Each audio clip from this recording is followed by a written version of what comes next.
بيكم معايا في فيديو جديد واقول لكم السلام عليكم، واجيب لكم النهارده حاجه معلومه حلوه. في ناس كتير عندها اساتك بتاعت البنطلونات بتاعتها بتبقى ثابت كده وفكت.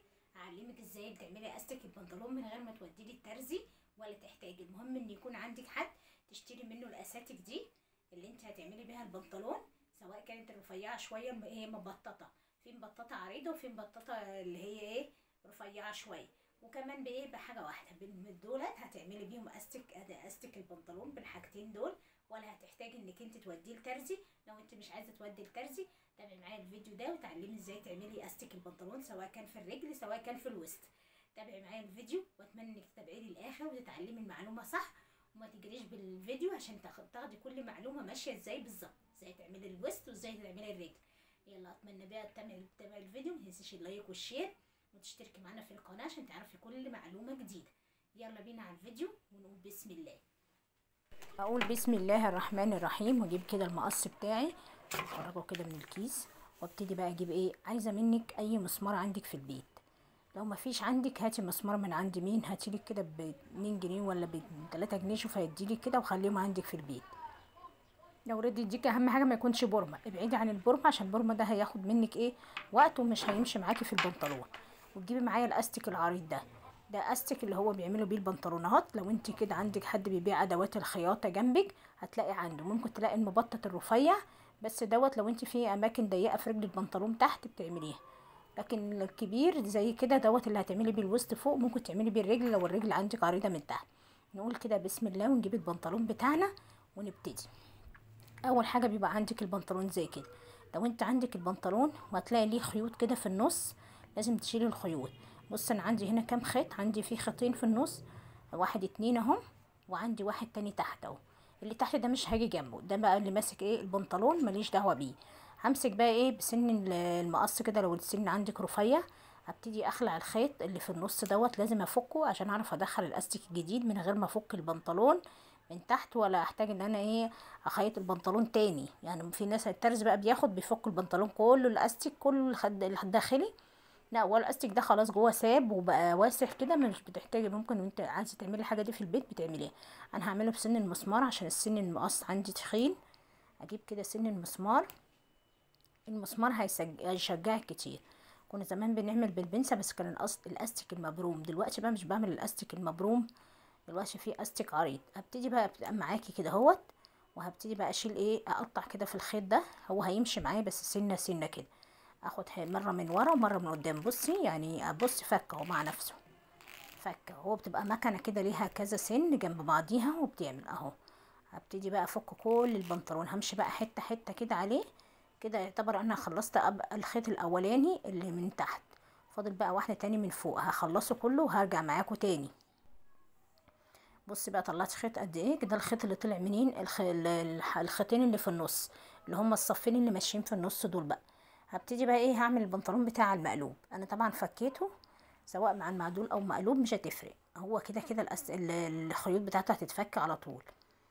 لو في بنطلون ما تلاقيلوش ما تلاقيلوش قصدي خيط في النص، تمسكي بقى افتحي كده فتحه، تعالي كده في وسط البنطلون بس حته من قدام اللي هي عند السره بالظبط كده، بتشوفي وش البنطلون منين، وابتدي بقى افتحي فتحه كده بحيث ان ودخلي فيها صباعك شويه عشان تدخلي فيها الاستيك، عشان تبقى تلاقي الدنيا معاكي واسعه والاستيك يمشي.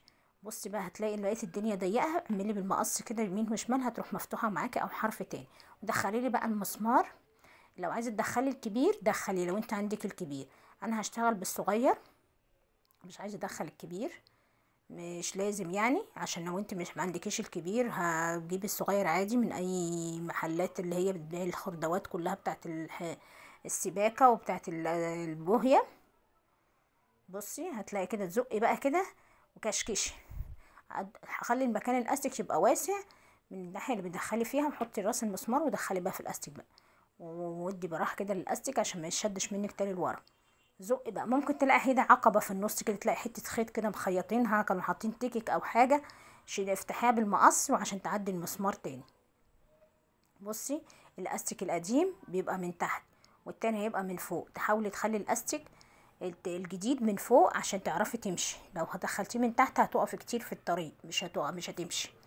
امسكي بقى كل الاستيك وزقي بقى بالمسمار كده، افضلي زقي وكشكشي وشدي لورا، وشدي لورا، هيخش معاك الاستيك كله واحده واحده كده لحد ما توصلي للنهايه لحرف الاستيك من الناحيه التانية، واحده واحده كده. ما تستعجليش، بس حاجه تلاقيها سهله ومش اول مره بس تحسي انها صعبه في ايدك، وبعد كده هتاخدي عليها مش هتحسي ان انت بتعملي حاجه في البنطلون تاني بصعوبه ابدا، خلاص ايدي خدت عليها. بصي انا وصلت للحرف التاني اهو، خلصت. انا فصلت الكاميرا عشان الفيديو بيطول عليكم. بصي جبت بقى ايه البنطلون كده من هنا ومن هنا، بصوا بقى بقت ايه، خلاص الاستيك جه من الناحيه دي ومن الناحيه دي، جه بقى طرفين اهو، طرف وطرف. هبتدي بقى ايه اكشكش. انا مكشكشه شويه. شوف انا هحتاج استيك قد ايه، قد وسط اللي هيلبس البنطلون عندي. طبعا دي حاجه بتاخديها كده بعينيكي، او ممكن تمسكي الاستيك تجيبيه كله على وسط البنطلون من هنا ومن هنا، ده قبل ما تدخلي، وتشيلي منه حته كده بحيث ان انت كشكشتي البنطلون. هبتدي بقى اكشكش كده شويه عشان ايه، الم الاستيك كله واشوف بقى ايه هاخد قد ايه. بتجيبي بقى المتر بتاعه كده مش غالي، يعني المتر بتاعه ب3 جنيه دلوقتي، هو كان بجنيه كان زمان، دلوقتي ما فيش، ب3 جنيه المتر. اي محل بيبيع ادوات الخياطه عندك هتلاقيه عندك وموجود. هبتدي بقى ايه اخد بقى كده وهشوف انا اخدت قد ايه بالظبط كده. هاخد كده، انا هستكفي بالحته دي، هجيب المقص بتاعي وهنبتدي بقى ايه نخيط بقى. هنخيط ايه؟ لا مش هنخيط حاجه، احنا هنخيط طرفين الاستيك في بعضين. هاتي بقى ابره وخيط عندك كده لضماهم ببعض، ما فيش بيت هيستغنى عن الابره والخيط في بيته، مستحيل. بصوا هبتدي بقى اجيب الحرف على الحرف، ان انا ايه هخيط الاتنين في بعضيهم.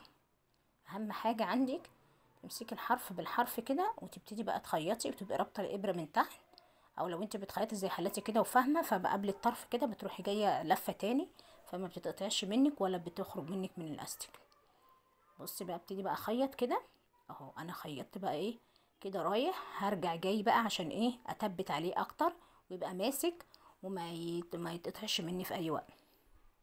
وما تقلقيش الاستيك ده بيعيش فتره طويله زيه زي الاول، بدل البنطلون ايه ما بيتركن او توديه للترزي ويركنك اسبوع واتنين زي العاده. بصي الاستيك اهو ركب معايا ولا اي حاجه، ممكن الفتحه دي تخيطيها ولا كانك ركبتي استيك، بجد يعني حاجه هتعجبكم جدا.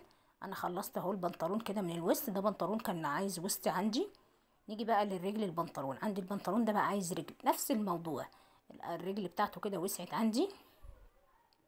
هاجي بقى عندي كده اهوت، تجيبي جنب الفتحه اللي فيها الخيط دي عشان ما تبقاش باينه، وافتح فتحه صغيره بالمقص زي ما انا فتحت في رجل البنطلون الاولاني. بصي بقى بتاخدي بقى كده، بصي الاستيك اللي جواني بصي بقى سايب اهو، سايب وخلاص كده خالص وهلك. يا اما بقى لو رجل البنطلون ضيقه اعمل الاستيك الرفيع اللي قدامكم ده، اللي هو المبطط مش المبروم. وهجي انا بقى هنا رجل البنطلون كبيره وهتاخد مني الاستيك العريض، فمش هحتاج. طب انا هعمل الاستيك الرفيع اعمل ايه؟ هاجي على راس المسمار والف كده كام لفه واروح واخده رابطه ان انا اعرف اركب إيه الاستيك وادخله كده في الفتحه، هيمشي معايا زي الفل. نفس الموضوع يعني، بس المره دي دوت بقى عشان بيبقى طري شويه عندها دوكها ناشف، فبدخل الراس كلها لحد اخر الاستيك لحد ما تقف واروح مدخله في البنطلون.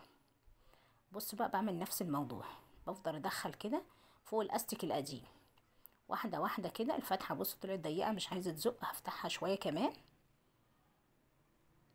اهم حاجه ان الفتحه تبقى على قد البنطلون، وبعد كده هتخيطيها بالخيط كده مش هيبان، لان انت كده كده عاملاها على القلبه فمش هيبان، حتى لو سبتيها مش مخيطه مش هتبان. بزق بقى كده اهوت. رجل البنطلون مش هتاخد معاكي وقت خالص، ليه؟ مش زي الوسط، الوسط بيبقى كبير فبياخد مننا وقت. تاخدي بالك بقى لو في عقبه قدامك او اي حاجه، تحاولي بقى تزق المسمار بالراحه كده، بيبقى الاستيك ساعات بالقديم بيكلكع شويه، بتروحي جايه انت لو انت ايه لو هو في حته كده زياده سايبينها لمصانع الخياطه. بس هبتدي بقى ايه اشد بقى من الطرف التاني اهو. بص لا وصلت معايا اهي الاستيك التاني، بصوا جاي حرفه معايا، بحاول اشد منه كده وبطلع الاستيك الجديد من فوقيه. بس كده انا بقى خلصت رجل البنطلون. اشوف بقى انا محتاجه برضو قد ايه، عايزه اضيقها قد ايه، وهبتدي بقى ايه افكها واقطع بقى على كده زي ما عملت الرجل البنطلون الاولاني الوسط، هعمل الرجل اهوت. وصلت الحرف بالحرف وخلاص. على كده هبتدي بقى اجيب الابره برضو عندي واخيط بقى ايه الرجل بقى بالرجل. خلاص كده حرف الاستيك بحرف الاستيك، وكده خلصت الرجل. وانا هعمل الرجل بقى التانية مع نفسي. وكده انا استفدت بان البنطلون بدل ما اركنه او يتلبس في البيت يرجع اخرج بيه تاني، لو حد عندي بيخرج بيه او يلبسوه في البيت ما يبقاش متضايقين منه عشان الاستيك بتاعه. اتمنى يكون الفيديو عجبكم، واتمنى يكون عرفت اوصل لكم معلومه هتريحكم انك تروحي الترزيه ولا انك تقعدي تتعبي نفسك، لا حاجه هتعمليها في بيتك وهتستريحي جدا. واتمنى انك تدعيلي وتابعيني في باقي المعلومات اللي هتيجي ان شاء الله.